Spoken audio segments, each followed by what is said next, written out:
this is totally fascist. Trump, he's very similar to Mussolini in many ways. And so his followers, it checks all the boxes, where it's this huge, right-wing counter-revolution against, the loss of white male privilege.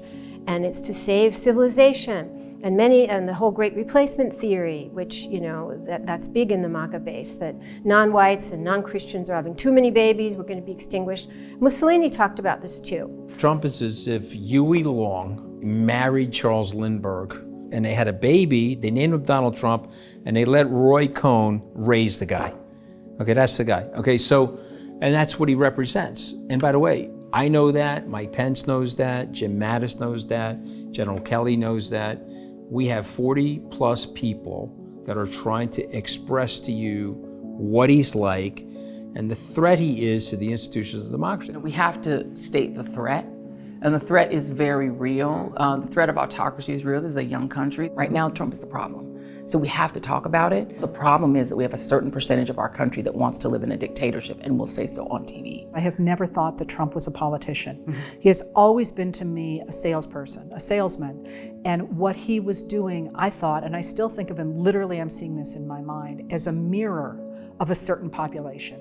And that population in 2016 did in fact want better economic policies. So he had that, but he also had that racism and sexism in a really big way.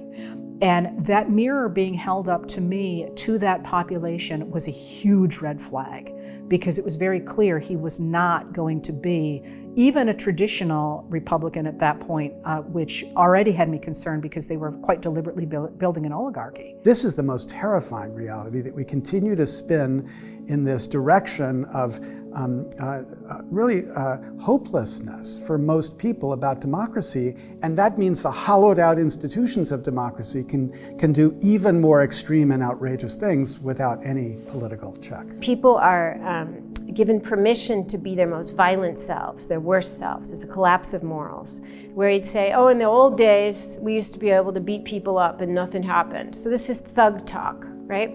So this is part of fascism, right? So January 6th becomes this righteous, stop the steal. And so the people who have been arrested or sitting in jail, they become patriots. And he almost is doing what we call sacralizing violence, giving violence a kind of ritual, religious tone to it. The reality was always this trajectory toward triumphant futures. And that is, really deeply serves this concept that my people are all the chosen people and everybody else is trying to mess us up.